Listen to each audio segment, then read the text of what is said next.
That's a good word, Jay.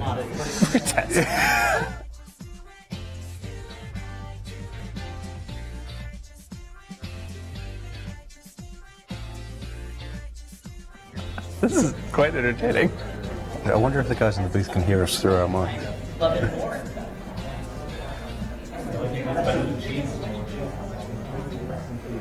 It's fun watching the bit of the delay. So I was watching a little bit in the last class while you guys were talking. And like, Tracy would walk over here, and like 2-3 minutes later,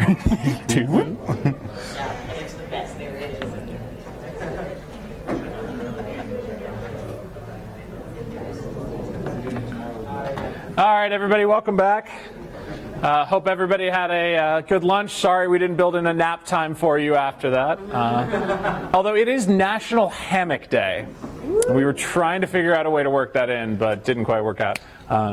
Braid the network cables together, make a hammock, seemed like a bad idea. All right, so we've got 3 classes planned for you this afternoon, as I mentioned this morning. So we're going to start off with a 2-part class on our concert software. And so Tom will be taking lead on that. I'm in the room myself, and then Hans Heinrichsen's in the back. Hans is one of our RDM console specialists, so he'll be jumping in with any questions that we might have about things as we go through looking at the software. So the first class, we're just going to take a look through the software itself. Second class is a hands-on lab using all of the fun gear in front of you guys. And just my standard reminders, please do fill out your evaluations, either using paper in the front or on your app. And if you are ETCP certified and you're looking for renewal credits, don't forget to sign at the end of the class. But without further ado, take it away, Tom. Thank you, Lowell. So first of all, go basically screenshots I took of my laptop to talk you through some basics of the concert software. And then we'll jump into me actually showing you the concert software on the projector, and then you can have a go on your laptops in the second class. So when concert first opens, you'll get the little window on the left there, which shows you a few options. The main ones are new project, live edit, and network map. So you might not be using a new project because you guys have already got your system set up, so that might not apply. But if you want to reconfigure something maybe on a tour ahead of time, you could set it up as a new system, and then when you get there you can upload it. Live edit allows us to try and just jump straight in and then start pulling in devices into our configuration. And network map will actually draw our system all connected up with some nice colored lines and showing where everything is connected. And you'll notice the famous cloud symbol is back in that as well. And there is a network map, and that's discovered everything that was on the network when my laptop was connected, drawn it all out for me. And you'll notice we've got a fair few paradigm processors on there, a Net3 gateway on there, and that actually has an RDM device connected to it. So it's drawn that for me and drawn which port things are connected to. So it will tell you which port you've got fixtures plugged into. So if something's being a bit weird, you can actually figure out, is that in the right port of my gateway? Somebody plugged it up wrong. One tool that is going to be really useful for you guys when you get new gateways, they come looking for a DHCP server, and if you don't have a DHCP server, it will go to that link local address we talked about. And at that point, you might want to bring it into the range that your computers are working, your system's working in. You don't need to go and change your laptop's IP to a 169.254 address, give the gateway an IP, then change your laptop back. Find Unreachable devices will actually go out, find the gateway, and allow you to give it an IP address, and then it will appear for you to be able to configure it. Okay, so it's a massive time saver for you, and it will find multiples at the same time. So you don't have to do it one by one. You can plug them in, go in there, and then start configuring from there. And you'll get to do this, all your gateways on your desks are actually set in their default state as if they came out the box. So if you have a look at the front of them when we power them up, they'll probably all have a 169 address, okay? Gateway configuration, there's a couple of ways of doing this. On the right hand side there, you've got a nice visual way of seeing how the gateway's set up. You'll notice this is a 4-port gateway, and this had 2 female XLRs and 2 male XLRs plugged into it. And that is actually detected and shown on that display. So if you change the sleds in the old 4 ports, it will actually change that graphic. Okay. So quickly, just selecting one of those ports, you then get some options for, is it an output, input, or disabled? And then universe number. Most of the time you're probably going to be doing set the universe number, away you go. Okay? But there are some options for which address do you start at within that universe. So you could start at address 257, so it's halfway through one universe, and it will continue into the next universe, so you'll get the first half of the next universe. Not that useful normally in theatre world, unless you're trying to shunt some things down for a console that is stuck with only outputting one universe. So if a touring console came into your venue and it had universe 1 and that was it, but your stuff is split over 2 universes, you could actually say, okay, your dimmers are only 1 to 60, but my moving lights start at 101. So I'll go into that port and start at 61, which will shunt it round for me. Okay, so there are that. You can then also shorten the length, so it'll only take it output a certain amount if you want to, so then you wouldn't hop over to the second universe if you didn't want to. But 9 out of 10 times you're probably just going to set the universe and be done with that. Okay. I will let Hans at some point talk about dimmer doubling, because it's not something we have in Europe. It's an American thing only, so I don't know a huge amount about it. I will drag him up here shortly and we can talk about it then. And then down the bottom you'll find there's an option for RDM, whether it's enabled or disabled. Okay. Has anyone ever had those moving lights or LED lights that twitch when you plug it into something and you go in and turn RDM off? Yeah? That's where you can do that. I will say that there is a problem with it not checking the start code of your RDM data. It's not RDM itself. Okay. And then on the left hand side you will see that we've actually got a few more options, and that is within the property editor, where I'll show you where that is. But that has more options that you may need to delve into if you need to, like port speed, priority, things like that. Okay, so we'll talk through those once we get the software up. AIP. AIP stands for Advanced Input Patch. And this allows us to take a DMX channel in and send it to any universe on the network and any address. So I can take channels 1 through 10 in on the gateway and send them to universe 5, start address 71. The next 301 if I wanted to.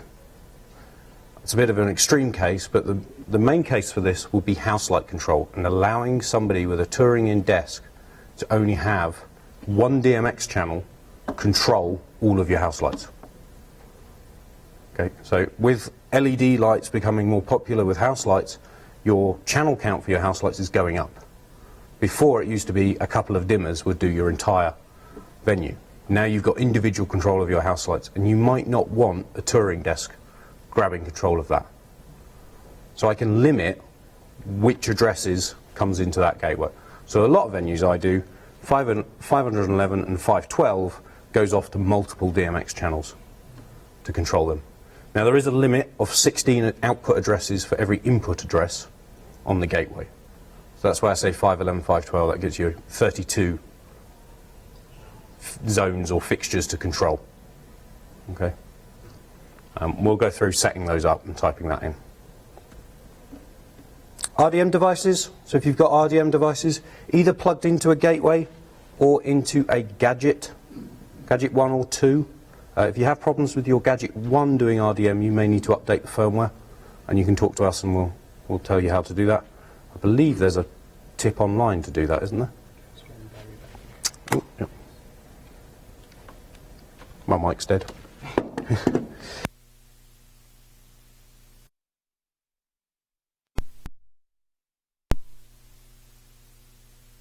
Cool, thank you. And then in the software we've got, again, a simple graphical, nice pop-up window where you can make all the settings, or in the property editor you've got a few other settings that you can get to. Okay, and I'll take you through those and the differences of them.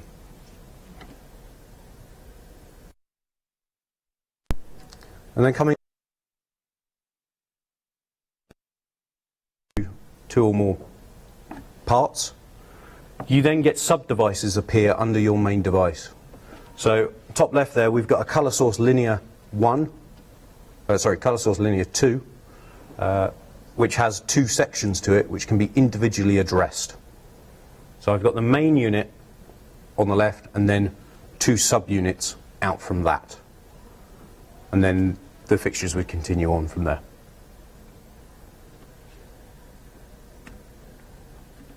Sensor racks.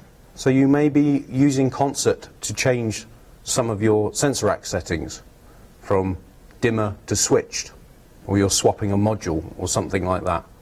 Okay. You then get 2 sets of options: the property editor. Oh. Technology has failed us. Oh, okay.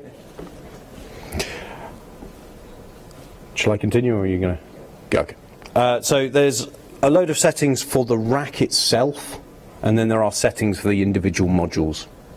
Okay. The rack settings are probably set up when you get the system and is installed and set up by an authorized person from ETC or a dealer. But the module settings, which is in here, may be the things you need to change. So you see there we've got control mode, which is set to dimmable. You might want to change that to switched, especially with through power modules where there can be a dimmer or a switched at any one time. Lots of nodding faces, good. And then also within Concert we can configure the conductor. Lowell and Tom will show you this later on, but it is there and you can configure and make changes from within Concert. Any questions so far? I will dive into the software.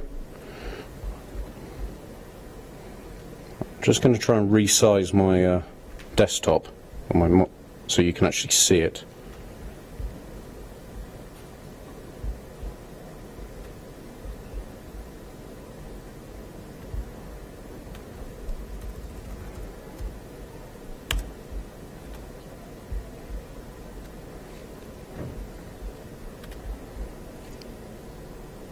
Is that okay-ish for most people? Do we want a bit bigger? Okay, cool. So this is the Concert software that I've just started. You can see I've got my launch project window with in the load existing projects. That's something I've opened recently, and that list will show about 10 recent configurations. So you can scroll to the one you want and hit open on the right hand side, or you can browse to any folder to find the one you want. I'm actually going to create a network map, and hopefully everything in this system will appear. Let's have a go.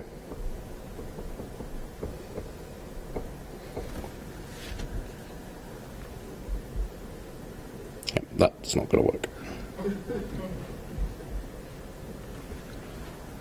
Huh.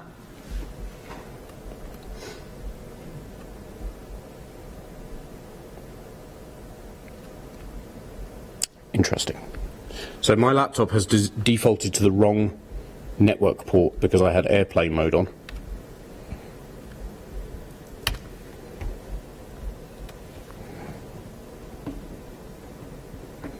So Concert can talk to multiple network adapters at the same time, but you need to make sure you have it selected under Preferences. See there, I've just changed my network adapter. Okay. So make sure you've got the right one selected. Hopefully you will have the right one selected by default on the laptops we provided. Once you choose the right one, you can restart.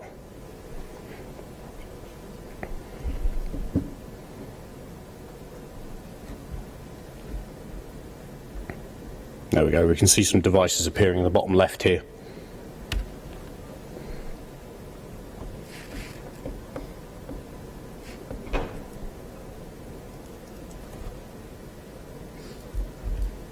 So I've just done a network map and it's found a sensor rack and a conductor, which is a bit disappointing because I should have found that gateway. Ha, there you go. Ah, this is revenge from LOL.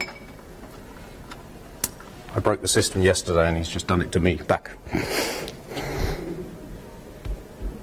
There we go. So you can see the gateway's just appeared in the bottom left. So if I rerun the network map, we should see some devices. So it would not live refresh? No. No. It finds the devices in my discovered devices and I could pull those in manually, or I could just do the network map and pull them in again. So just to talk you through the software, along the top we've just got the new open save network map button, so that will go out and find everything for me. Obviously if you're going to do that and you've been working on something, make sure you've saved, because that will go. Next one is live edit, and actually talking about saving, I'm going to save this project now.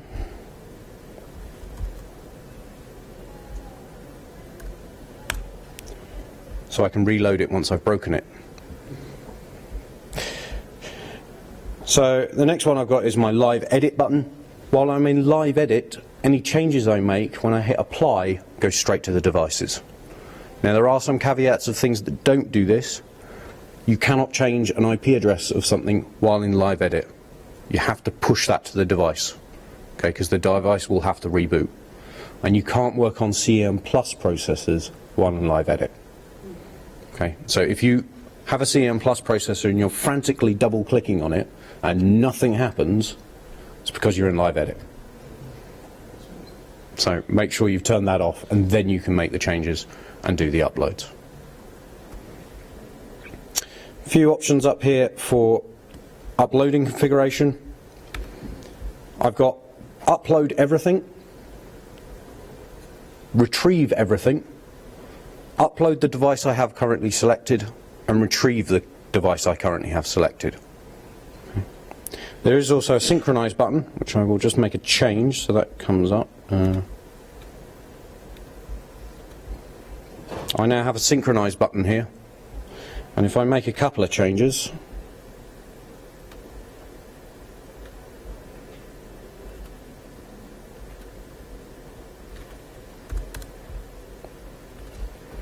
when I hit that, it's going to give me a list of all my devices and what do I want to synchronize where.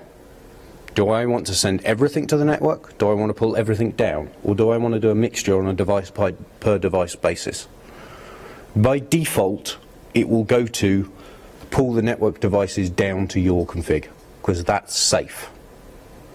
Okay? And then you can choose what you're going to do. So if I wanted to upload everything, I can just tick the box and it'll move everything across. If I didn't, and I wanted to say pull the network things down for the fixture and the CEM, but upload my gateway config, when I hit that, you'll notice there's some progress bars appearing on the devices. If I zoom in a bit. See there? Progress bar. And that tells me it's working on it. And then I get the green dot on the right hand side to say I'm in sync. Okay. So if you've got an amber or a red dot, it means your configuration and your device online are not in sync, and you need to sort that out. Okay. Continuing along the top, we've got the grid, so whether that's on or off, and then also snap to grid. So when I drag devices around, do they snap to the grid, or are they just free floating? Personal choice on that one. Obviously some zoom tools I'm using. And then we've got Firmware Manager, and what this does is it actually loads Updaterator, and we'll probably talk about Updaterator at the end of this session very briefly if we have time. And this allows us to do updates to our devices and fixtures. Okay. I'm going to cancel that so it doesn't load it. Updaterator will be installed with the software. And one thing I should say is you should have a copy of this software on your USB stick. It's also available from our website as a download. If you look under networking and software, you should find it. Okay. but the latest installer will also install Updaterator for you. Component Manager. This tool allows us to release new products and update Concert with those products without needing to do a brand new build of Concert and you having to install that. Okay, so if you need a device that isn't in here, and one thing I didn't have was the ETC DALI gateway, I can pull that down and then I have that within the Concert software and it's stored locally.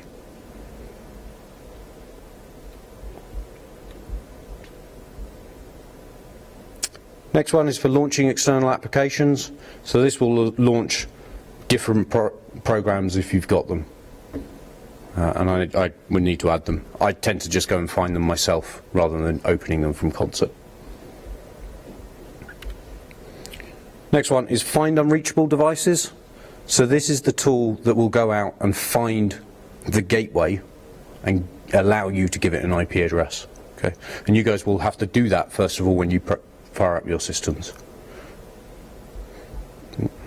So all I do is start that, click next, it starts searching. I then click next once it's found some things, give them some details, and then it will push all those configuration changes, and then you can start changing the port numbers.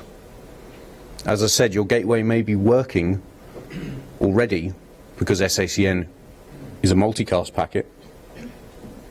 So you may have been using your gateways for a year or two because they've been spitting out universes 1 to 4 quite happily. So it's only when you come to config them that you can't talk to them. The next few things are a few come back actually more useful once we create some logical systems. Okay. So on to actually config things. There are a few docks around the outside. I'm just going to turn a few off. And all of these docks are like tearaway tabs. So if you've got 2 monitors, you could put them all on one monitor, or you can just stack them up in any way. You know, if I drag it around, you see the screen jump to where I want to put it, and then they stack on top of each other. So I've got discovered devices. That's everything it's found on the network and that isn't currently in my world view. And my device library, which allows me to pull devices in and start configuring them without actually having them online. So I can do an offline configuration and upload them to things as I find them online. So this is how I would work when we're going up to set a new system. I'll have it pre-configured on my laptop. Once I get to site, tell Concert what device on it can find matches the device in my config and push that to the device. Okay. And this is useful if you're in a rep house. You could be saving how your systems are configured for each show. If that show comes back, you open up that file, you push upload, and you're all configured, ready to go. And that can be your through powers, whether they're relays or DIMMs, which module type, is the fixture in the right mode, is your gateway outputting the right Dmx universe. So it's broken down either on all or RDM power controllers, gateways, and Arch controllers. You'll find that Arch controllers you cannot configure. It's just telling you if it's on the network or not. The browser we'll come back to, and then the property editor is the main thing. So without anything selected, you've got some properties of your project.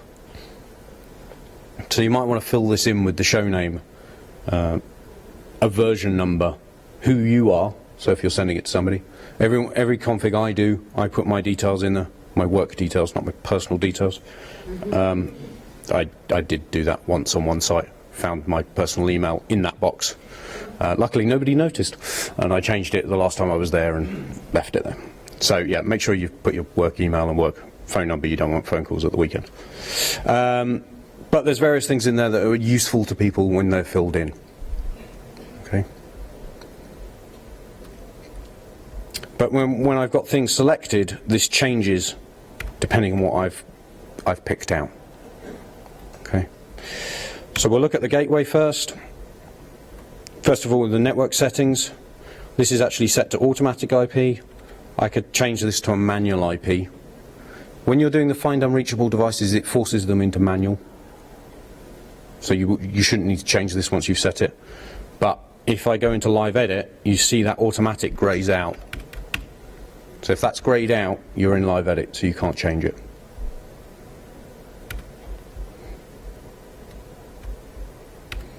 Various options in here for each port.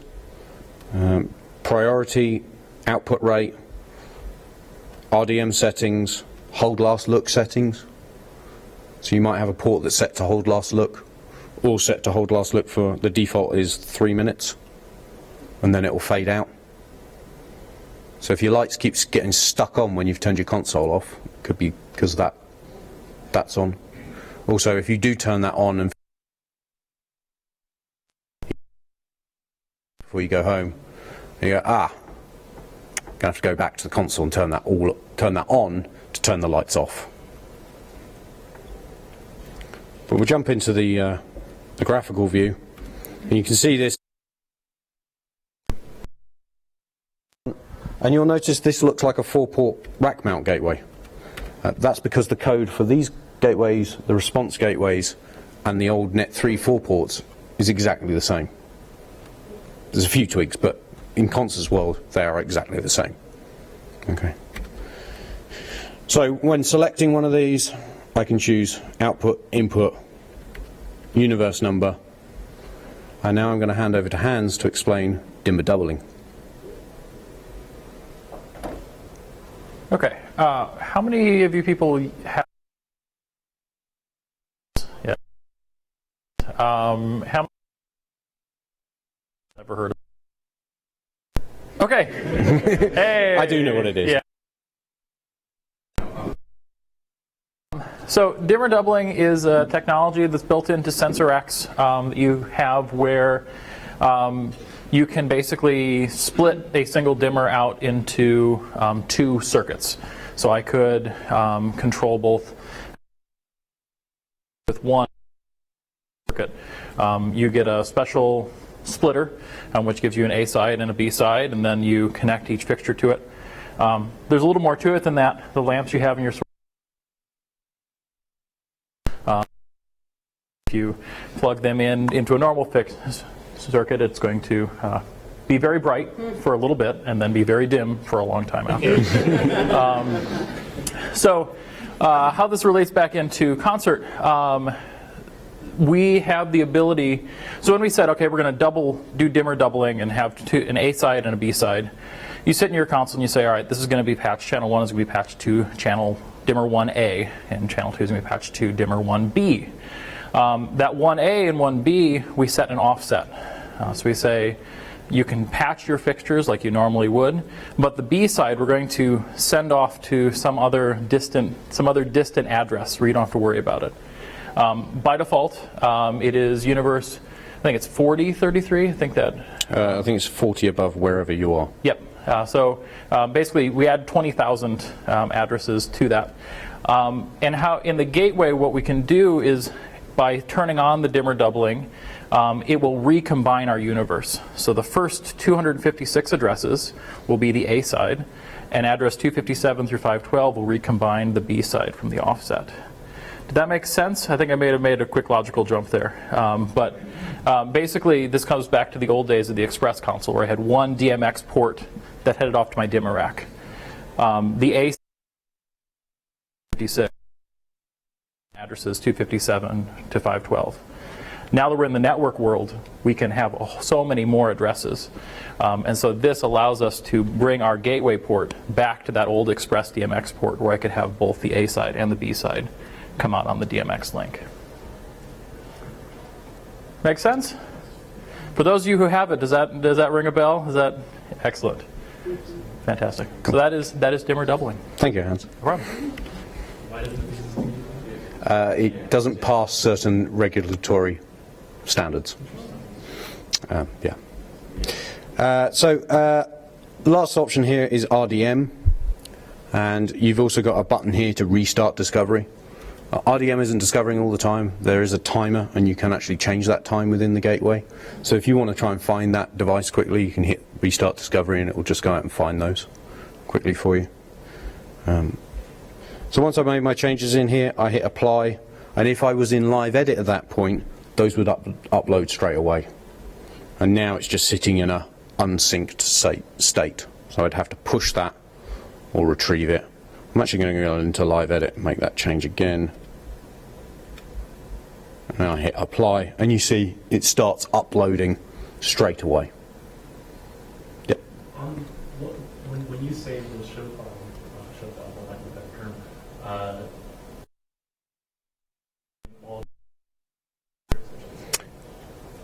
No, it's saving. When you save, which bit of this is saving? Is it the map, or is it all the device configurations? So the file effectively, when the open it, upload, ready to go. Obviously there might be changes throughout the show, but it gives you a good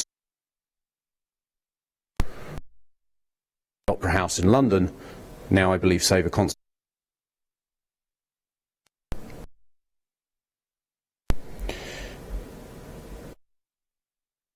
Configuration. You'll all get a chance to play around with it. Unfortunately, the guys online, you can download the software and play with it offline if you want.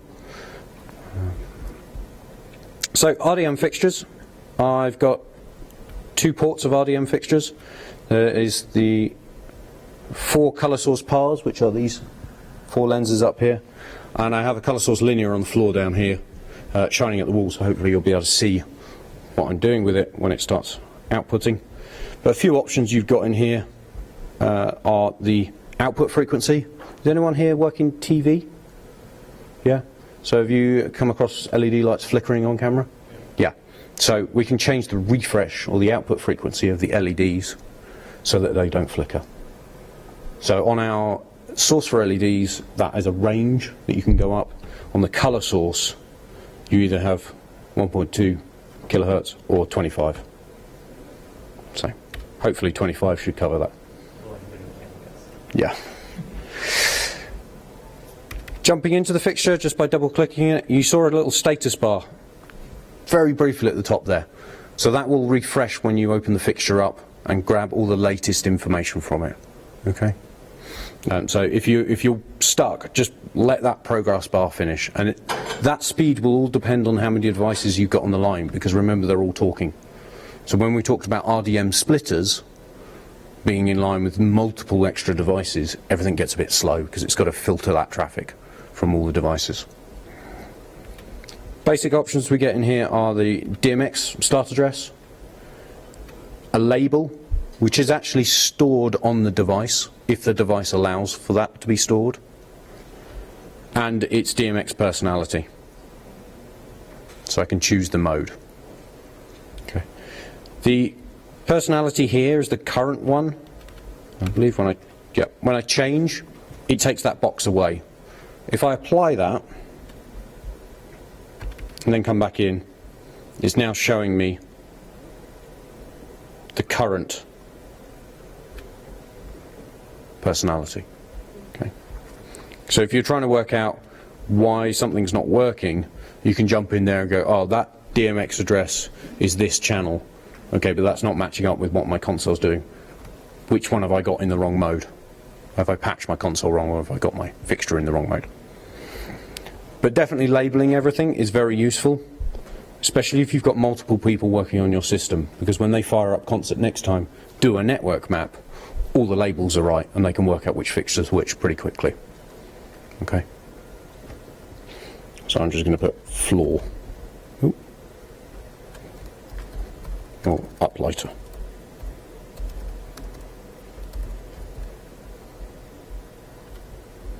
You see it changes on here, and that will be actually changed in the fixture. Okay. A few extra tabs. Sensors. So if the fixture tells us anything about it, any sensors back. With our LED fixtures, you only get the temperatures, but other manufacturers may give you more information about what's going on inside the fixture. And it will all depend what they expose to RDM and what we can pull in. I'll let Hans go into the details of that in a bit.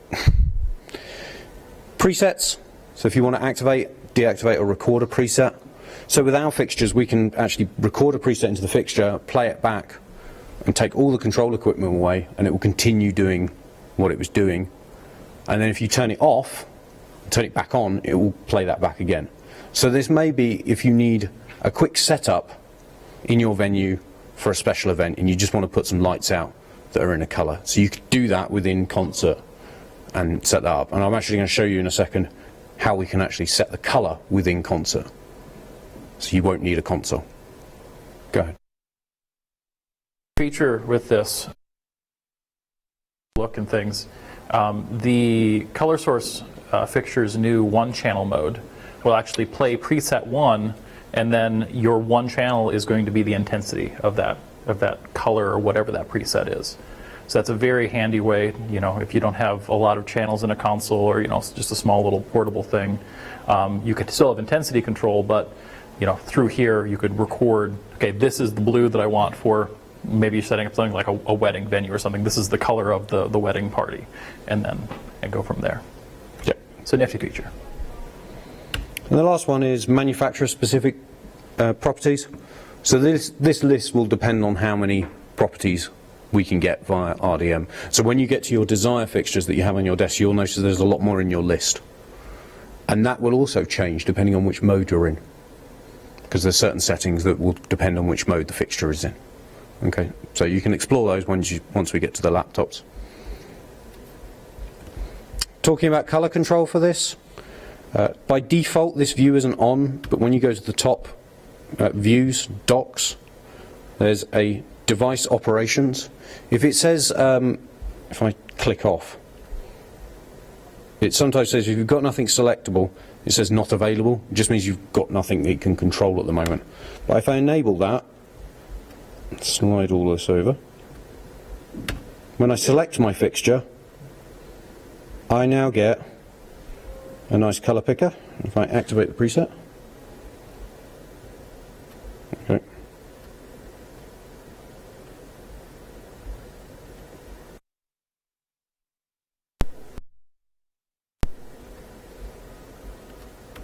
or not.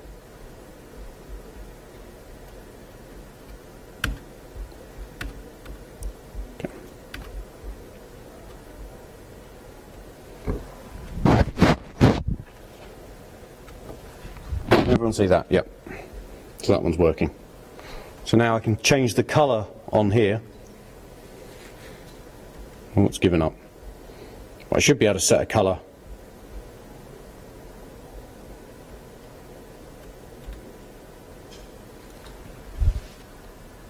Something very strange is going on with that.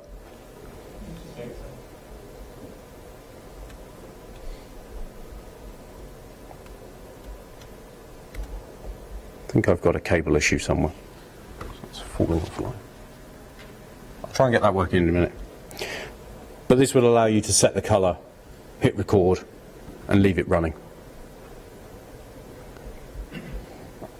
And also we've got the options for sequences. So if you've got presets recorded in your fixture, you can put them in the sequence list and leave the sequence running, and it will play that back and scroll through your presets. So you don't need a console anymore to set the look and then go to the fixture and record the preset. We can do this all within Concert. Yeah. That's just for ETC fixtures, or are these available for any other? Sorry, the question was if that's for just ETC fixtures or others, and I'm going to defer to Hans if is it just us? It's going to primarily. Yeah, it's pretty much just going to be us for those. Doing preset, if the preset is a standard RDM thing, so you can, you know, any fixture that says I do presets, you could say yes, you know, play preset 1. But the actual like device control is particular to ETC.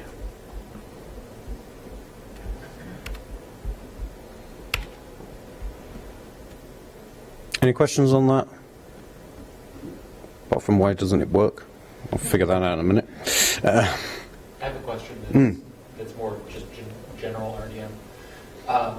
Or actually, two questions.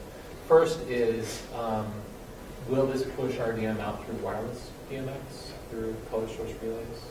Yeah, so the question is, will this push RDM out through the color source wireless relay? Yes, it will, Okay. as long as the relays have been updated and you've enabled the setting.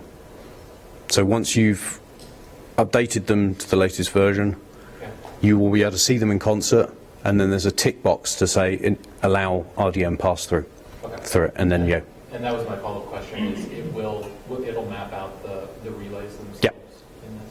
Okay. Yep.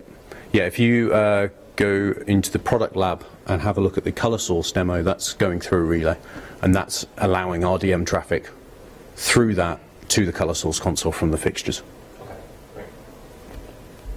Any other questions on that?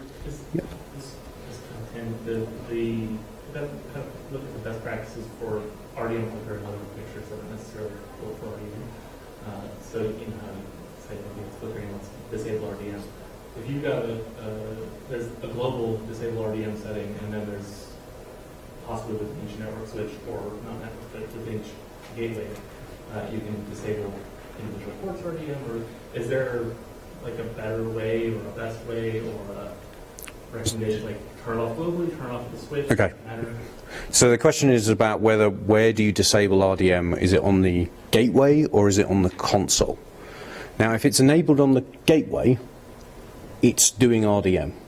When it boots, it starts doing RDM and it's doing that traffic. When you enable RDM on the console, that's you getting that data from the gateway. So if you've got one string that is flickering and twitching, disable it on that port of the gateway, and then you can continue using it everywhere else. But just turning it off on the console won't disable the RDM on the gateway. And yeah, there are people that fall into that trap. They go, oh, I've turned it off and it still does it. And it's the gateway. And it's the same for the local ports on our consoles as well. They have an RDM tick box per port. So if you put all your flickering pictures on port 2, you could turn off the RDM. Correct, yeah. Yeah. There also is a product that some manufacturers make which actually strips out everything but DMX. It's like a little inline coupler, basically. It's a cleaner product. So if you have RDM up to a certain point, then you want to have non-RDM after that. You don't have any more infrastructure to do. You could add that in line and have your devices that don't tolerate RDM later on. Any other questions on RDM or fixture control? Yeah. If you have the RDM enabled, excuse me, go on. If you have the RDM enabled on the console but not on the gateway, will it still ping through, or do you have to enable it in both places? You need to have it enabled in both places.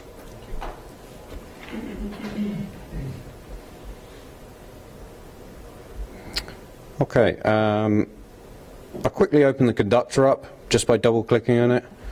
This will load the conductor. That's as far as I'm going to go, because Tom and Lowell will go further into that. And then if we look at the sensor rack, we start to get a layout of how this sensor rack is configured. Now I'm going to remember not to touch module 1, because that breaks Lowell's demo later. But we've got a few options within here. First, the circuit number. That will generally match the DMX number for the circuit. And because if it doesn't, when you go to the front of the rack and you say circuit 1 at full, what you're expecting is DMX 1 at full, and they could be different. So if they are the same as the DMX address, I would leave them where they are. It saves confusion.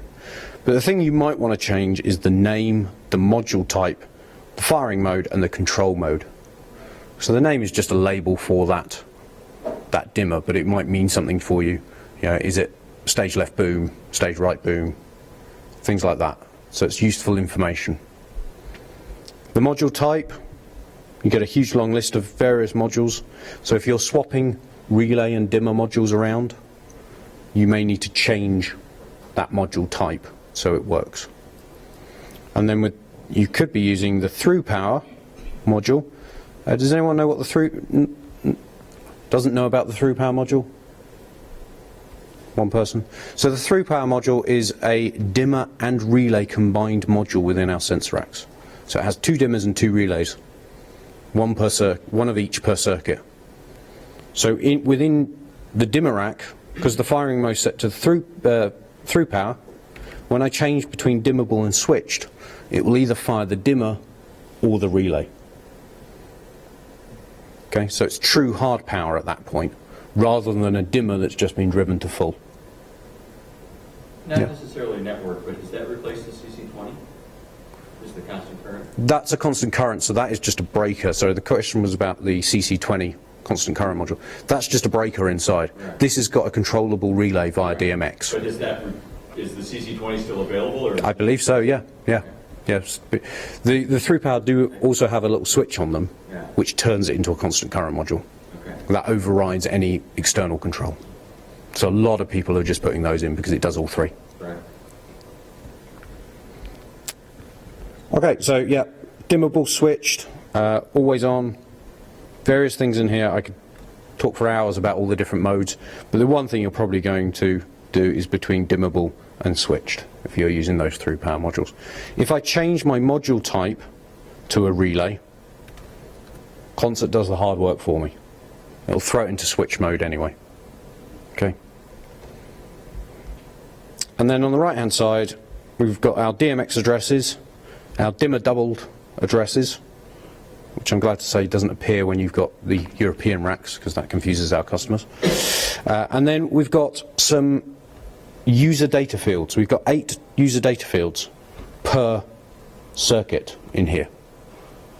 And with this button up here with the label, the little chopping tag, I can put labels into those user data fields that line up.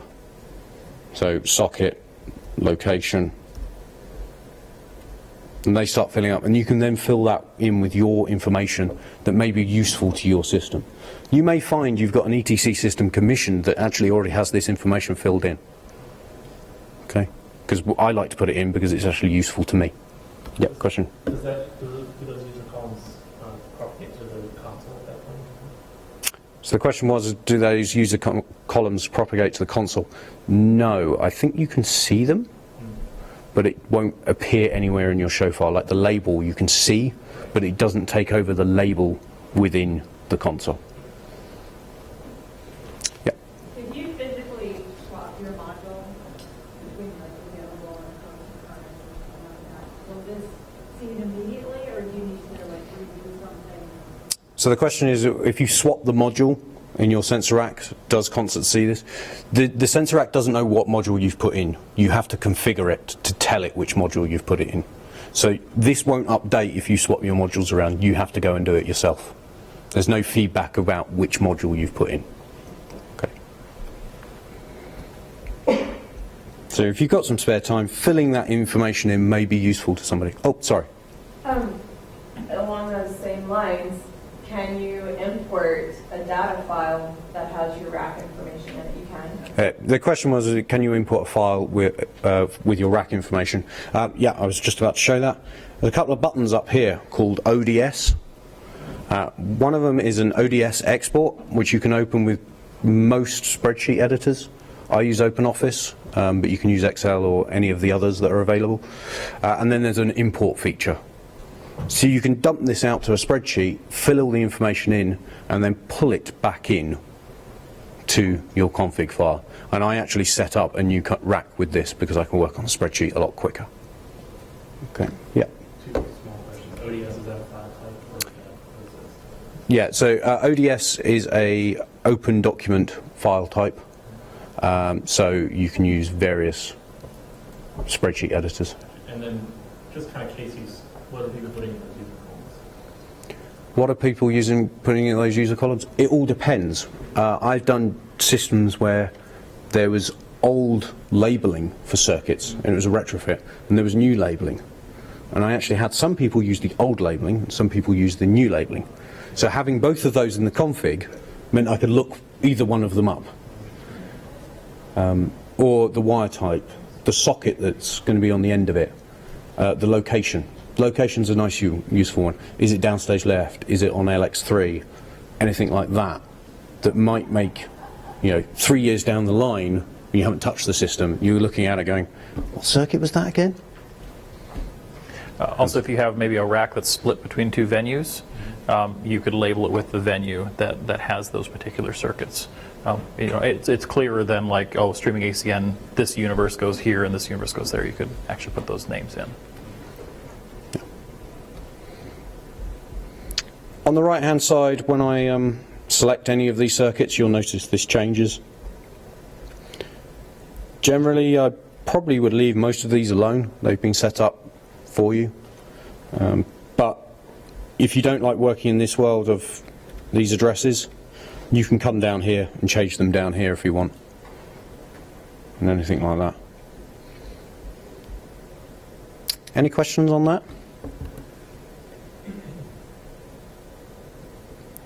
No? Cool. Yep, go ahead. PC only? Yes, the question was, is this PC only? And yes, it is at this time. I'll let Lowell discuss that later on. But yeah, it will run, and it will run on our consoles as well. So you can install it just like a software update you do on the consoles, and then it will appear in Cobalt in the system settings under utilities, I believe, and then EOS it will appear under maintenance. And then you can launch it from there. Just remember that you're going to have to drop back out of your shofar. So if your gateways aren't set to hold last look, it may go very dark very quickly. So yeah, you can get to it from there. Yeah, question? Is this the plan to just replace GCE completely? Yeah, this. Yeah. The question was, is this the plan to replace GCE? Yes, Concert now does everything that GCE did.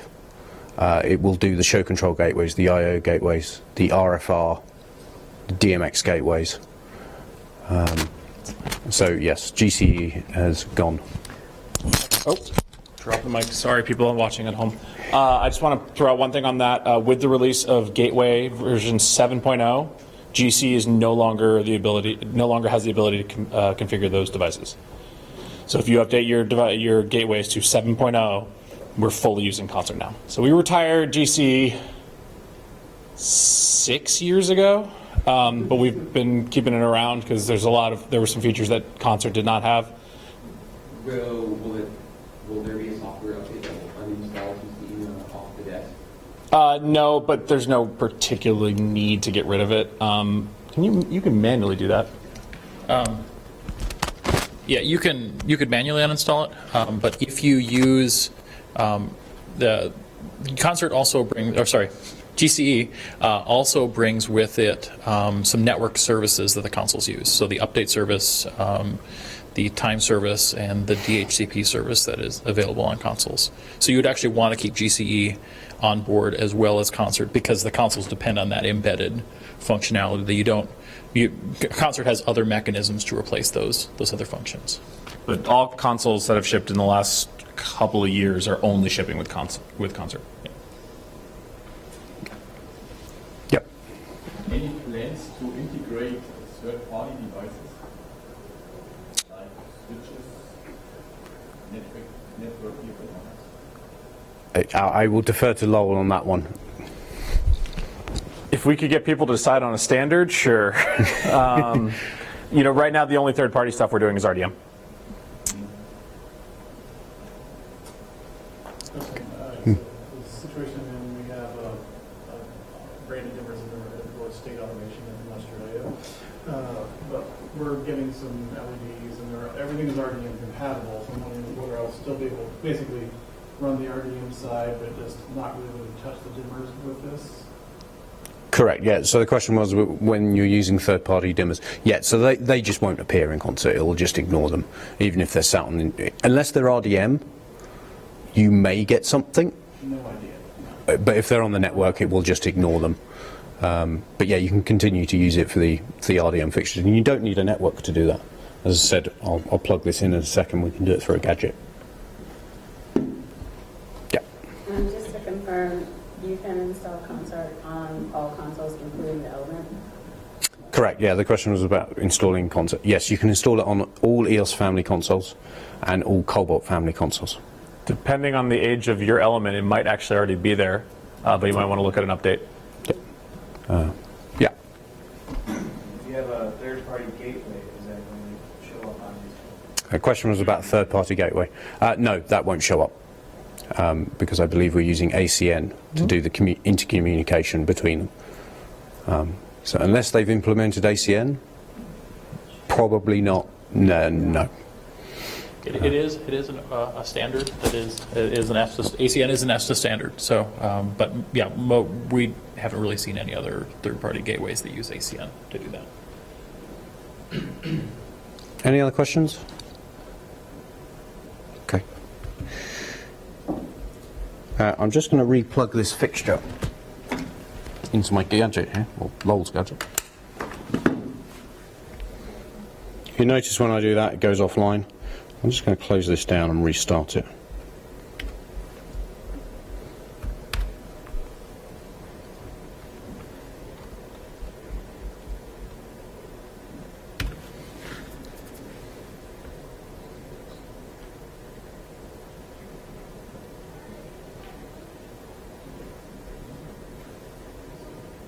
So I've just restarted it and redone a new network map, and you'll notice now that this color source linear is now got a connection between me, this is me, so if you've got multiple concerts online, you will see multiple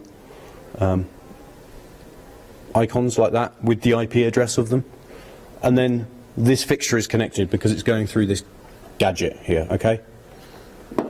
If you're having problems with that, bottom right here, you'll notice the gadget serial number. If you don't have the gadget serial number at the bottom of Concert, that means it can't see the gadget and it can't do the RDM device. Okay? So if you can confirm you've got that there, then if you're using a gadget 1, you may need to update the firmware in that to get the RDM data through. Gadget 2, you'll be fine. It will do RDM straight out of the box. Okay?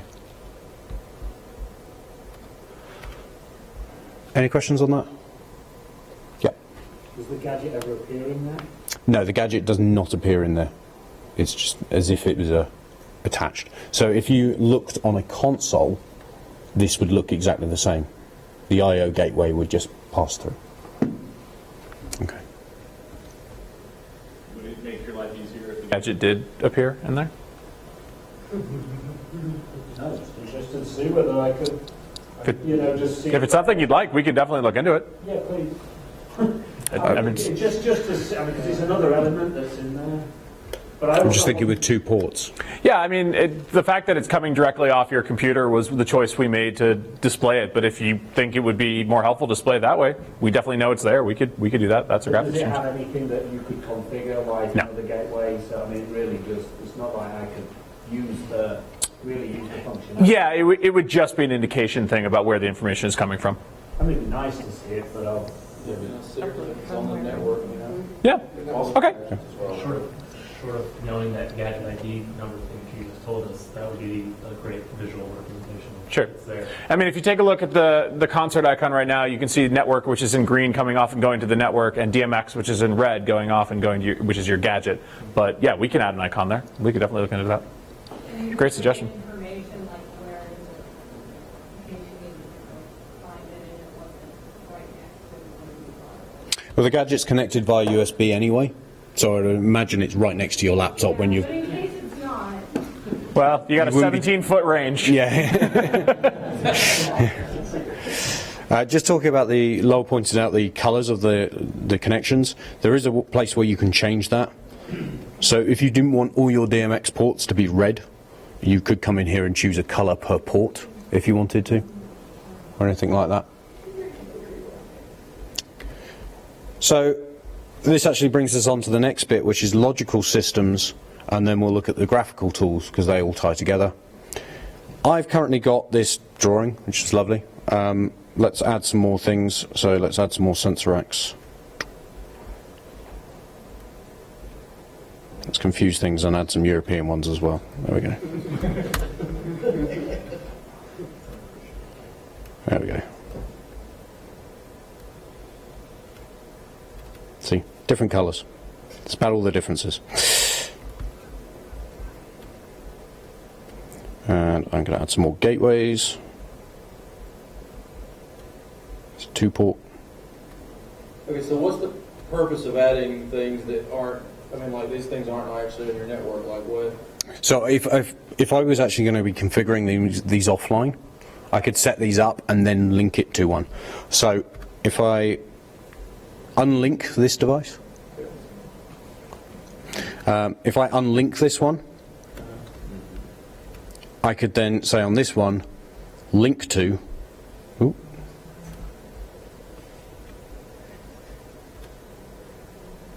well, that's interesting. You're right there. I should see that gateway in that list. Now I've unlinked it. Yes, lol.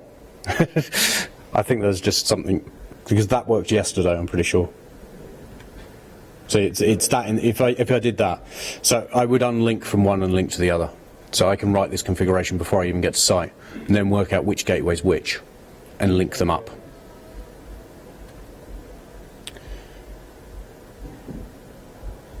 Oh, let me just relink that one.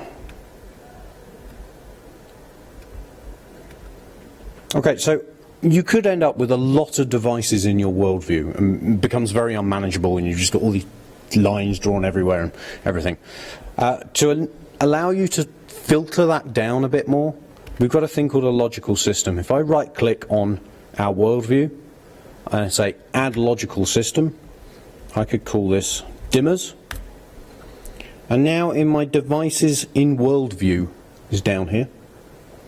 Okay. And this is all the devices in my worldview. So if it's not in your worldview, you can't add it to your logical system. I can pull these in.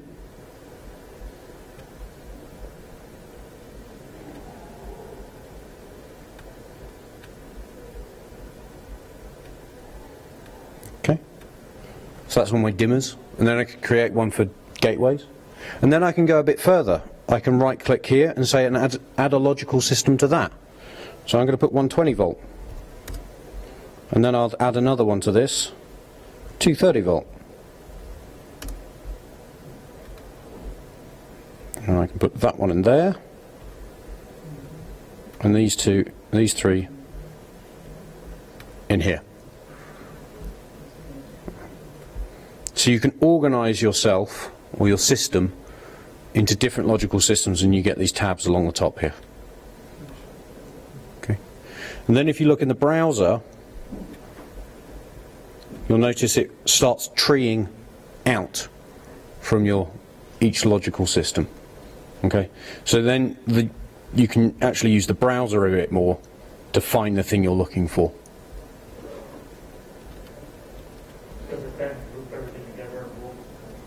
Sorry? I didn't know if it would group, like when you make a logical system, would it kind of group together as... It doesn't do any group, it's more of a graphical thing of where everything is located. It just gives you a bit more, have I got my fixtures on the stage or front of house or something like that. So does it appear in your worldview that you now have whether your 120 volt or your stage? So the question was, does that appear in your worldview? No, but what I'm about to show you will allow you to. So the graphical selection tools up here, there are some ways to draw things, circles, squares, various things.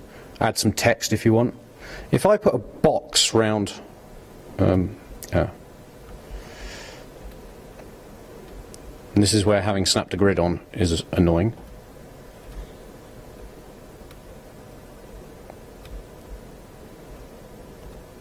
So I've got this box around my sensor X. Get in there. Can't move the box, I'll just move the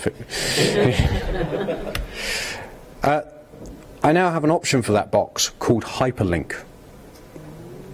So if I type in here, dimmers, and then use the option at the top here to lock my graphics, now when I click on that box, it takes me to that logical system. Okay, so you can start putting your graphics in that will navigate you round your system if you want. So this is to assist in if you have like many devices, you're now dividing things up and able to select and to views. Yeah, so the question was just about how it helps you manage it. And yeah, it's almost like a magic sheet, a way of getting around your system to find the bits you need. And the bigger the system, the more useful this comes. It may not be useful for 3 dimmers and 3 gateways. You don't need to split that up. But certainly some things that you might have gateways that are fixed and your portable ones, and you want to switch between them. You don't want to get mixed up. Or on the very large systems like campus-wide, conference centres, theme parks, having that navigation is very useful. Yeah. So at the worldview and the logic view rack is as far as you can dive down. You couldn't create a logic view that was like, these are my CC modules or my relay modules or whatever. Yeah, the question was, can you delve down to the module base in the worldview? No, it is just the actual devices.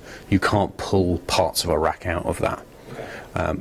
If you just wanted to look at those modules, that's where maybe you would look at using the ODS export, and then you can sort by that. Gotcha. and find the information you need. Okay. And, yeah. Can you have a box within a box if you've got nested levels of... Question was, can you have a box within a box? I don't know, and I'm about to find out. Here we go. So I could draw another box on top, I think.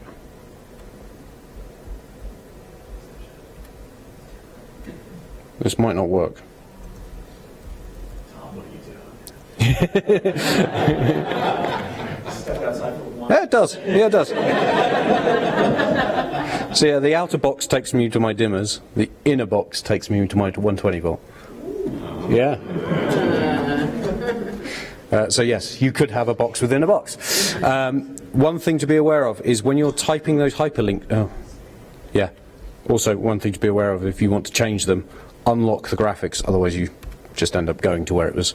Make sure you've got the text within the hyperlink exactly as your logical system. Yesterday it was just an apostrophe difference, and it was. We are looking into changing that into a drop down, so you can just choose the logical system directly from there. Just hasn't hit the list yet. Yeah. Yes, it is a direct text map. Any other questions? I'm sure you all want to play with the software. And what I'm going to do in the last 5 minutes is show Updaterator very briefly, as that comes with the install. You can either launch Updaterator or go to the Firmware Manager, which will launch it. The first thing you'll get is which Ethernet port is your lighting network. So if you're on a laptop, you may be connected to the internet and your lighting network. And once this boots, this is Updaterator, and it will find things on the network or things through the gadget. So currently, there we go, it's found everything. So it's shown me the devices on the network, and it's telling me I have the gadget plugged in or the USB to 485 ETC 5-pin cable plugged in, okay? And depending on which one of those you've got depends on what you can update. There are certain things. But all of our current fixtures you can update through this, apart from the Revolution. Can I ask a quick question? Yeah. All right, so you're able to select which, whether you're using your wireless or your actual Ethernet connection. So can I download the updates over wireless over the internet and then send them out over the network port? Yep. Since my system is not on the connected to the internet? Yeah. So the question is can you use the wireless to download and the Ethernet to upload to your system? Yes. All you're selecting there is which port is your lighting network connected to. The button here called Setup Versions. When I go in here, if I have an internet connection, it will allow me to download the latest software from our server. Okay. You can hit that and it will pull everything down apart from one, or you can choose a product and click download, and you can also download previous versions if you need to. Okay. So there's a huge long list of products in here. Just be aware which products you're updating and which ones you're not. Okay. Sometimes just doing an update for doing an update's sake might not be a good idea. Certainly when it comes to our architectural products and things like that, they may rely on something else. Okay, so certainly gateways, fixtures, to an extent, CM3s, you should be fine. Just one thing, don't do it 5 minutes before a show. Gateways and sensor racks take about 10 minutes. Fixtures, depending on how many you got on the line, will depend on how long it takes. We had one of our current field service engineers in London, he did an update when he works in a venue. Quite close to a show, and it didn't go well. So we had to rush down to solve that. So yeah, make sure you've got time, A, to do it, and B, to test it. Are you able to use Updaterator if you're using Concert within the console? Yeah. So that's what, sorry, the question was about using Updaterator on your console. That's what this big Save for Console button is. So what that will do is you use Updaterator on a PC, external PC, download all the versions using the download button, and then hit the Save for Console, and that will create an executable file that can be run from the software update menu within the console, and then it will install all the firmwares on the console. So install Updaterator, then install that executable, and you've got everything on your console, and you can update your system from there. So if I wanted to update anything on my network, if I just wanted to do one device, I'd click tick and hit update. Okay. The green arrow is telling me the version on my laptop is newer than the version online. So it needs an update. Go ahead and update that gateway if you want. I just realized that I didn't update it before we started yesterday. It's kind of embarrassing. Well, we can do that.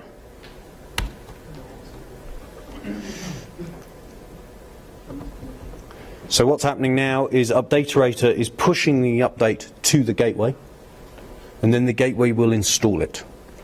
So the nice thing is you can push this to the gateway. Once it says installing, you can unplug your laptop and go off and do something else. You don't have to sit there and wait for it.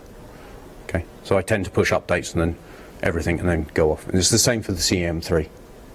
If you notice on the front of that gateway, that screen did just turn on, and you're getting an indicator downloading from 10.101.1.117, which is Tom's laptop.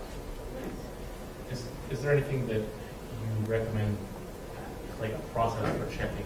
You know, there are a lot of things that these gateways touch. So what do you check first? What do you? The question was about checking once you've done an update. Well, first of all, does it output DMX? But like granular stuff, is there anything that you know that have been issues in the past that you should look out for? No. As far as I'm aware, that the updates are completely safe with the gateways. They should remember all their settings. It's the same with the CM3, and it's the same with the fixtures. It's the other products that you may need to think about before you do that. I have one I will just throw out actually there. When we released the 7.0 code in the gateways, we deprecated support for Net2 mode in the gateways. So in order to prevent you from accidentally updating and making your system no longer work, if you try to upload a gateway to 7.0 that is currently in Net2 mode, the gateway update will automatically terminate. It will stop. So it'll keep yourself in Net2 mode. So just for those of you who are thinking about updating, feel free to update. 7.0 is awesome, a lot of new features, but if you're running in Net2 mode, it will not physically update. You have to put it into Net3 mode and then update. But remember, once you are in Net3 mode for 7.0, you're stuck in Net3 mode because we've stopped the support of that. But other than that, as Tom said, if it outputs, I'd call it good. Oh, Hans has one. While they're swapping mics, one thing to think about is obviously when you switch to Net3 mode, test to make sure it works still, then update. Because obviously, if you haven't got SACN enabled, it won't work. Or your product doesn't support SACN or something like that. So you need to test it before you then go and update. And just a general note, so when you do if you could click on the setup versions. Yeah. So in that screen, you notice down at the bottom in the middle, there are notes about what this software version does. So before you push an update, if you're really curious, want to be extra sure, just take a quick read. You know, what did we change? What does it add? And that is, you know, that's your direction on what may be different that may impact your system. There's even a nice big warning to say Net2 is not supported. And when in doubt, give us a call. Absolutely. Some of them have links to actual release notes on our website. Some don't. Okay, but there should be release notes somewhere. And that is time. Any final questions on that? If you're doing USB devices, you need the USB option, and RDM devices, if they're connected to a gateway, you can update as well. Okay. So the question was third-party gateways if it works with, no, it's only ETC. So we're pushing that via ACN again to the gateway, and then it's pushing it out the DMX port. Third-party switch is okay, but then the gateways have to. One thing, if you are doing updates over DMX for any fixtures, we do not recommend opto-splitters or anything like that in line. Do a direct run back to the gateway. We can't guarantee every packet will get delivered through the opto-splitters, unfortunately, and some of them will just strip things out. All right, thank you very much. That is the end of this class. For those of you who are live streaming, we will meet you up again for the last class of the day, which is the conductor class. For those of you who are in the room, enjoy a little break. There's probably some yummy things out in the hallway as usual, and we will start back up with the lab in about 10 minutes. This one is, yes. What about the CEM Plus?